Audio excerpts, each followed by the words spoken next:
spot with thumbs downs.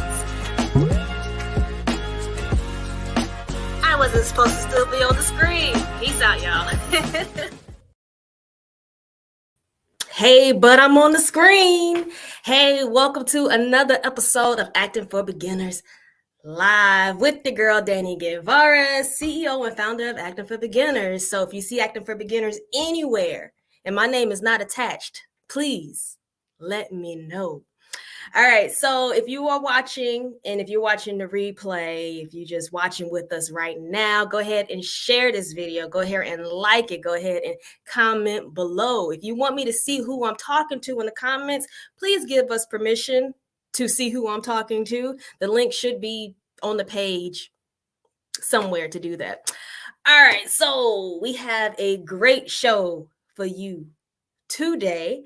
We're going to be speaking to a director, a writer, a movie critic. He's going to tell us everything that he does. I'm sure it's a lot of things that he's a father, just so many things. And I'm going to let him jump on the screen and let us know what he is, what he does, who he is, and all that good stuff. So let's welcome to the show, Q Will, the director. Hey, what's up? Nothing much, so I had to get you on the show. You put me in one of your projects, so I had to just show some respect to the man of the, I was gonna say of the hour, but of the 30 minutes right now. Hey, I appreciate it. I appreciate you having me. I appreciate it. I appreciate you coming on because, man, you might have that busy life getting some things together. Man, it's been busy. It's been crazy. Thanks for giving us your 30 minutes of your time. No, for sure. We're gonna just go ahead and jump right into this thing. Everyone know this is Acting for Beginners. We have some beginners that like to watch the show. They want to know, how do I get started in acting? How did I get started in this industry? So do you want me to call you Q, Will, Q, the director? You can call me Q. Okay. I think an email was like Will. I was like, I don't know what to call him. I just see Q, Will. I see all these names. All right. So Q, how did you get started in this industry? Man, it was a long story, but I started probably when I was 12. 12 got me interested. I remember hearing my mom talk about this movie that was like, oh, this movie is so great, and she was talking to one of her friends about it, and I'm just listening because apparently I couldn't see it at that time, and come to find out it was Jurassic Park. And when I finally saw Jurassic Park, I was like, yo, this is crazy. So for me, that's what sparked the interest in doing film. And from there, like all my school projects was filmed and all that stuff. So then I fast forward to college. I was writing stage plays. And I did some stage plays for my church. And put those on, and those were successful. Then I was like, all right, man, I'm really digging this. I want to do this. So I went back to film school, learned how to be a director, and then started on my first project, which never came out, which y'all will never see. But that spark at the beginning, when I seen Jurassic Park, that put that spark in me, and it just drove me to being who I am now. And it's just making projects, telling stories. I always wanted to tell stories. Anytime I'm talking to people, I give you examples, or I'm telling stories and stuff like that. So telling stories has always been a passion of mine. And that's really how it all started. Once I got out of film school, I did a couple of projects, couple of shorts, couple of longer shorts, I'll say, closer to 40 minutes, 50 minutes. But then, it got to me like I need to write features. So I started writing. Well, let me stop skipping. I did do film festivals with my shorts, and they did pretty well. But what I thought was gonna happen after I did a short didn't, because I did a short. We did a film festival. We won some stuff, And I'm like, bet, Hollywood about to open up the doors. And nothing happened. And I was like, yo, what happened? And so from there, I was like, okay, well, the name of the game is really making features, and I wanted to do that. So I started writing on a couple projects, and um, the crazy thing is with Water is I wrote Water in 2015, and so I wrote it as a stage play, and then shelved it. I was like, whatever. And then 2018, I was about to actually give it away. I was about to be like, all right, forget it, give it away. And then um, I didn't. God was like, nah, don't get that away, keep that. And so I ended up keeping it, writing it, and it's been my best work, written work thus far. But but yeah, the start, like I said, was kind of bumpy, but it was needed. I had a couple of failed projects and stuff like that, but it was needed to learn and grow. But yeah, so that's really how I got started into this trade. So did you ever like dibble and dabble into the acting side of it? And see, I did. Like Oh, okay. I did. Um, my seventh, eighth, and ninth grade year, I was taking acting, and so I was like, yo, I'm feeling this, and then I acted in my own stage play, so I was doing that, and then in film school we had to take acting class, so yeah, I mean, I was into the acting, and I feel like as a director, I gotta know a little bit about acting in order to direct actors. So and just understanding the vulnerability and exposure that the actors had to go through in order to get the best performance out of everybody. But yeah, so I did a little bit of acting. I ain't about to jump back into it or nothing, but I did. Okay, I was I about to did test do it. you. I was about to test Nah, you. Give nah, me a don't don't scene. don't don't hit my monologue. Boy, and scene. Nah, I'm good. Real quick. Yeah. Okay, so that's cool because I was gonna ask you, like, with directing, how do you direct an actor? Because sometimes you have some directors that's like, go faster, read faster, Yeah, or slow down. But it's like, why am I just saying the lines fast? yeah, You know? yeah. So And that was super important to me coming into it, just um, being able to direct actors, and being able to make sure that they get the best performance. Um, and I think for me it was um, understanding what you go through as an actor. I mean, the way you feel as an actor and all the emotions that you have to bring up, understanding that, and then so I think I took that, and then when I'm directing them, when I'm literally directing the actors, I usually try not to do too much on set because will rehearse beforehand, or I'll have phone calls with you before, and I get to know you as a person, and because when I know your personality, then I know what lands with you, and so the things that work for you work differently for somebody else, and so understanding those elements of the person allow me to give notes in a certain way, and tell you what notes will help you get to the best performance, and creating the environment on set. I mean, if we can be laughing and joking, but you still got to make sure the environment on set someone matches what you're doing um, in that scene, so the actors can feel comfortable. And to me, that's the main thing, just making sure that they feel comfortable, they trust me. And so by trusting me, that's me telling them the truth all the time.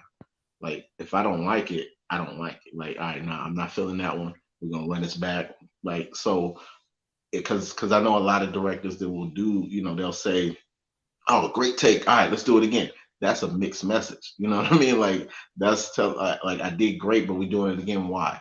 So you just telling them, hey, look, all right, this is what I liked. I like when you said this, the way you said that. But when you say this, let's change this up a little bit. So for me, that's what it is. I try to get to know them and understand them, understand how they pull their emotions, how they pull information, and how they break down the text, and all of that's done before we get on set. You know what I mean? Like the more stuff you do before you get on set with your actor, I think the better the process will be. Yeah, because I remember you saying, and I don't know if I mentioned this, you guys, but I am in Water for the Roots. So this process that he's talking about, he did that with me also. We talked beforehand, and I remember you saying, if there's anything, any questions you have, anything about your character, let's knock all this out before we Yeah, get on yeah, set, because you have so many other things to yeah. worry about and think about. Like it's not coaching on, Right, and not that's necessarily. that's my main thing. Like I don't wanna teach acting class while I'm directing the movie, Hmm. and that's not the way. And I've seen it done, and it never works. You don't want to, and it tears down the confidence of the actor because you coaching them in front of everybody, set crew, everybody else who's there. So that that doesn't work, I think. And so for me, understanding who you are beforehand, and then we going over the characters, like, oh, well, would my character feel like this? And we can have those conversations before, so that when we're on set, all I can do is say, hey, remember we talked about blank, blank, blank. That's where I want you to go with this. And so, hey, we follow, like, one of the characters in the film, uh, Diz, was played by Jared. Um, Jared Michael Collins, say his whole name. But he, when we created Diz, we created it in such a fashion that anytime he went outside of Diz, I could just remind him, like, hey, that's not really Diz. Let's get back to Diz. And he'd be like, okay, gotcha. I know what you're talking about. And so, and that's because we created that. We put in all of those hours and that work beforehand, to when I get on set, I can just keep you in that box of the character. Yeah. So when before you get to that part of working with the actor, what do you look for in an actor in order to cast them? That's me personally, I look for their face and their facial control. Like how well, because in my mind, that's it's really saying how well can you command a close up. Mhm. Because everybody can be, oh yeah, yeah, yeah, but when I'm here, like, that's where everybody, that's where the emotion is, that's where the moments are, whether it's happy, sad, whatever. If I need to be able to get close on your face, so how well can you command, control your face, control, and I mean, so many muscles in your face, the micro expressions and stuff like that, like understanding how to control your eyes, how to smile with your eyes, how to show fear with your eyes, those things. Because I'll tell actors all the time, I was like, hey, just give it to me with your eyes. That's it. And so, that's what I look for, because again, I can coach you on the blocking and what to do with your hands and body and all this stuff. And a lot of people use their body to show emotion when they acting. But in real life, you really just, it's in your face. Like you the same way you look at somebody, be like, what's wrong? They ain't say nothing, they ain't move, they ain't do nothing, but something in their face is off. And so, yeah, what's wrong, man? Because their face. And that's what humans recognize. We recognize facial cues. And so I look for people who can recreate those facial cues as needed. And then also, tone and pacing, like understanding, how to break down a script, and even moving the punctuation around to make it work. Understanding, like, all right, well, this is where I can go slow, this is where I can go fast. um, and then, my last big thing that I look for is, your ability to, um, I usually call it roller coaster in the lines, because every line, every monologue, every stanza, it's not going to be the same emotion, even though the overall emotion may be like, oh, I'm angry, but you're not, you don't say every line angry. Can you really, go up and down with that, and really, because sometimes I may be angry, but I may laugh in the middle of it, because it's like, oh, it's kind of funny to me, because you'd be like, okay, all right, yeah, no, Yeah. no. And so, but I'm still mad. You know what I mean? And so, for me, just being able to see that, because if you can only give me one tone, then it's going to be a lot more work that I have to do. And again, it's being a director is not being an acting coach. And Mhm. so I'm here to reiterate what you've already learned as an actor, and then be able to push more out of you than you think you can get. That's fine, but I'm not being an acting coach. So like the same way I was a football coach this summer, and the I'm not teaching the kids how to run. I'm teaching them where to run. Like Mm. you already learned how to run. You come to me knowing how to run, but I'm teaching you where to run, where to go. So that's what I'm doing as a director. I'm not teaching you acting. I'm teaching you how to use the tools that you already got. Yeah. Okay. Nice. Nice. Man, you say you're not an acting. Well, I don't know. That was a lot of knowledge in that you just mentioned. So, I mean, if you got those skills or you have that knowledge and you have that eye of being able to, I guess, coach, direct an actor. I mean, you doing your thing. That's because that's part of directing as Yeah. well. But we're gonna take a quick, very, very, very quick break, and we'll be right back. Acting for Beginners Live. What it do? Do not just read your lines. Wednesdays, 12 p.m. Eastern. Why can't we share it on social media, Mandisa? Why? Stop it. Stop that emotion. We talk about acting, the do's and don'ts of acting, my bad. How to get started in the acting industry. Like, just shake them like, act. We also have special guests, casting directors, actors. Yeah, so how did you get started in acting? Directors. You can just stay tuned right now because we have Mandisa Johnson. And you're watching Acting for Beginners with Danny. So tune in. Did y'all do that with me? Probably not. And you're watching Acting for Beginners Live. Acting for Beginners Live with Danny G, with Danny Guevara. Acting for Beginners Live. I got you. I got you. All right. So again, we are back with Q Will, the director of Water for the Root and many other projects we haven't mentioned yet.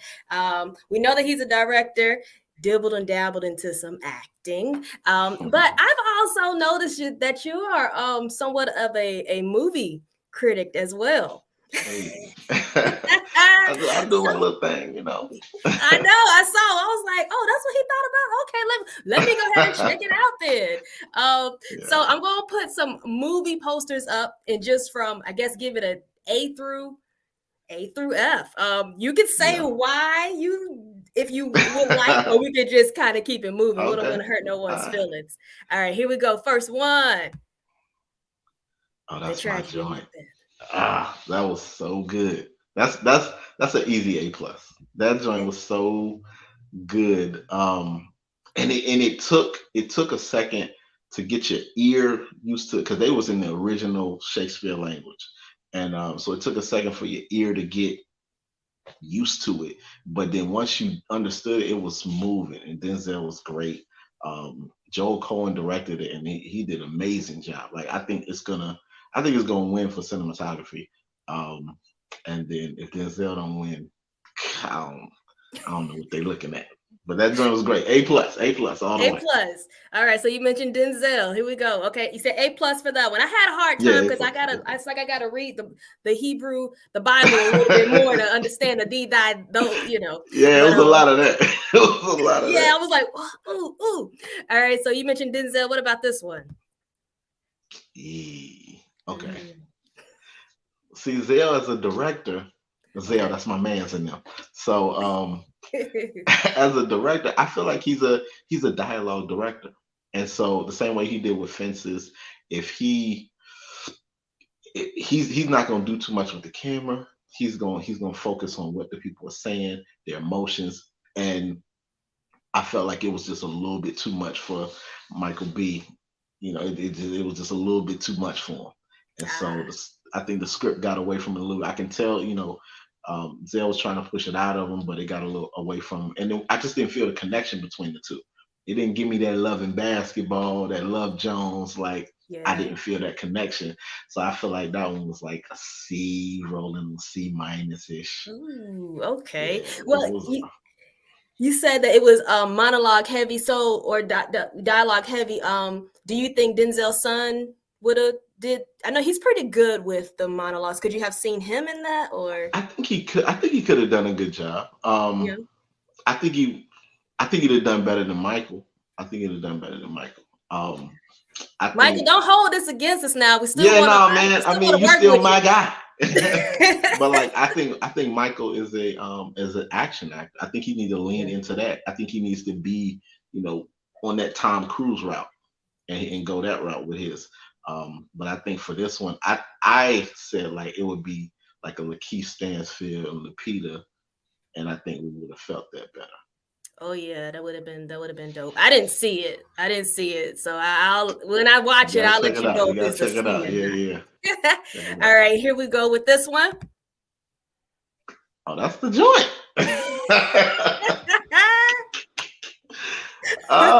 That's a joint. That's A plus. A plus. That's an easy A plus. Do you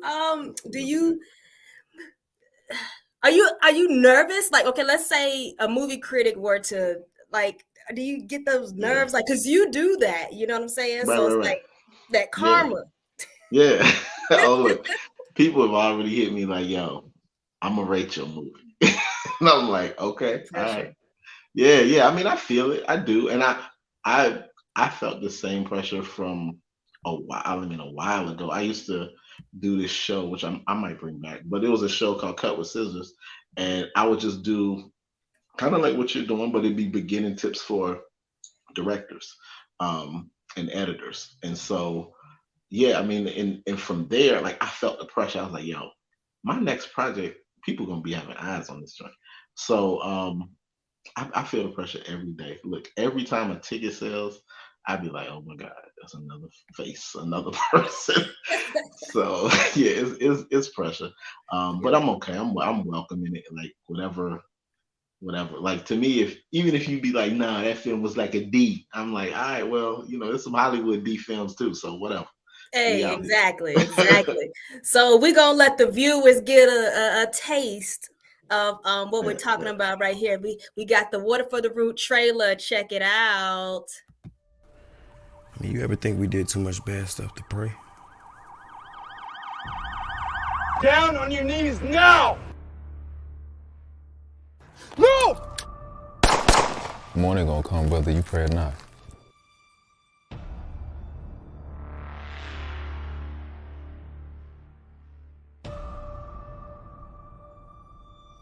All right, you boys ready?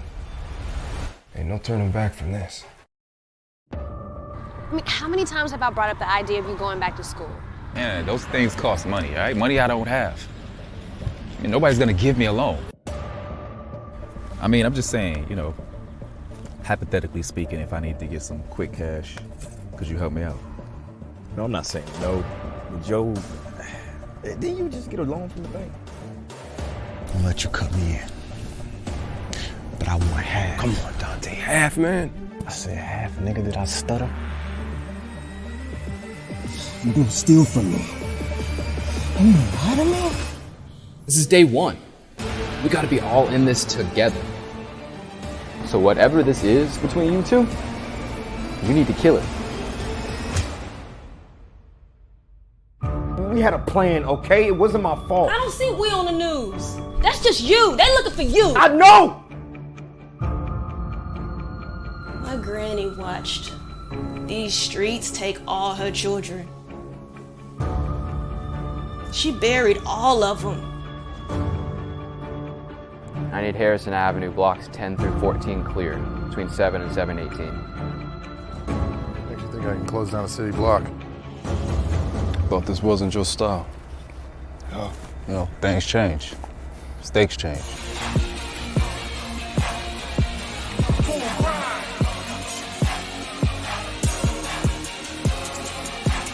Coming or what? I'm running for the mall, running for the gold. I'm speaking from the heart, it's leaking from my soul. These speakers about to blow, about to rock upon the globe. Put the fire in my soul and just tell me where to go. I'm running for the mall, running for the gold. I I give it a solid A plus plus plus. Yeah, That's when the I first saw time that I watched it trailer, all the way through since I made it. really? Yeah. Dang. Okay, I saw you in the waiting like all in Yeah, it. I'm like, yo. Man, when you put that out, when I saw it, I was like, I was speechless. I was like, fire, fire, fire, flames, flames, flames. Yeah, when I saw that, I was like, oh, because sometimes you be thinking like, man, I'm in a, I don't know, I didn't get this when I was on set, but you never know, like you do the acting part, but it's the editing and all that stuff that just brings it together, the audio. And then when I saw the trailer, I was like, yes, he did not drop the ball. Like, no, it was yeah. So let's see how well you know your movie. So I want you to tell me what character said this. And I can stand beside a man who fails, but gets up and tries again. That was Anna. That was Rachel Neo playing Anna. Yeah, let's see. Baby, I can live with a man who wakes up every day and at least tries. And I can stand beside a man who fails but gets up and tries again. Hey. Yeah, man, you had some really nice lines in here. So who said this one? We went over it enough. I think we got it. Let's get out of here. That was Diz with Jared. They was planning for the joint and was ready to go. Yeah, let's check that out.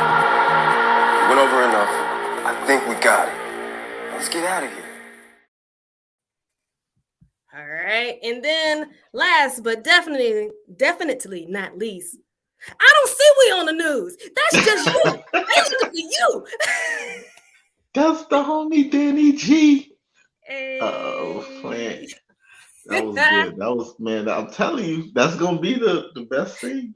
That's gonna be y'all was killing it.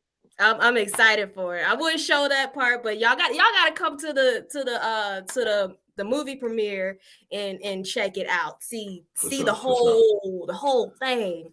Let's talk about that premiere, like where they can go, like how to get the tickets. Yeah, that's so it's March 6th, 4 p.m. in Atlanta at the Plaza Theater.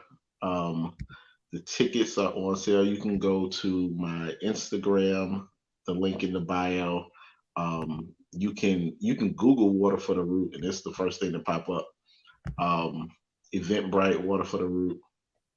But yeah, tickets are on sale now. We are almost sold out, so please get tickets soon. But yeah, it's gonna be a big event. It's gonna be a big event. Yeah, I'm excited for it, man. We was talking earlier, like outfits and all that stuff. I reached out to my homegirl, like I need options. Gotta be styling. Gotta be styling. Yeah. Man, yes. So if there is any advice you would give to the up and coming directors, what would that be? The best and worst advice I ever got was just start shooting. Like it's crazy because you don't know what to do, but start shooting because you don't know the right questions to ask until you start shooting. And the more stuff you film, the more you'll ask the right questions instead of being like, hey, what camera you shoot that with? Nah, that's not really what you want to ask. So start shooting and then you'll understand what to really ask. Nice. So I know that the time be going by so fast, but I know the soundtrack has to be pretty dope. For sure. Yeah. Sure. Would you want to like mention any of the artists you have on the? A lot of local artists. So we got Pastor Roy, who did the Pray For Me song. We actually got a song from Omar Gooding on there. We got Kev Rainey. We got a song called Losing My Religion. Who else is on there? A guy from Chicago, Shysters. He's on there. He's actually in the movie. The song's in the movie. But yes, I mean it's a lot of people. It's gonna be on Spotify once the movie drops. The soundtrack will drop on Spotify and Apple Play and Google Music, all that stuff. All right. Film festivals. Where do you see Water for the Root going? I'm waiting because we got a couple of pitches with some streaming networks. So after we see how that go before I decide to go to film festivals. All right. We gonna keep it on the hush. Y'all just gotta stay tuned. Just he said you can Google Water for the Root. It's up. Yeah. So, oh man, thanks Will for being on the show. For sure. Much success to this movie, this film, your other projects that you have coming. Just much success with that. Thank you. You're welcome. I'm gonna go ahead and close it out with some little bit of music for you guys, and I guess I will see y'all next week.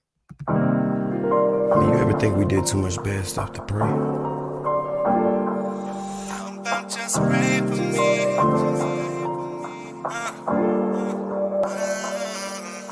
I remember the days when my pockets were heavy. Carried that 38 special on ready. Willing to test, trigger my answer. Anger devour my soul like a cancer. Life had no meaning, so death was my anthem. Manic, depressive, suppressing years of emotional damage. Expression turned to aggression. Fear transformed into hatred. Built my persona on pain. Played by the plans of Satan. Captain of my own ship. And born a hustler by nature. Not the type to sell drugs but plan felonious capers. Just a youngin' earning a bundle. Never needed a weapon to get that paper, stealing money right in front of their faces. Then I grew older and them demons started testing my patience. So I stayed with heat like a baker, pouring a pop at a stranger. I know great grandma was praying, wish I had the content. And the fact that I'm alive is proof that my God exists.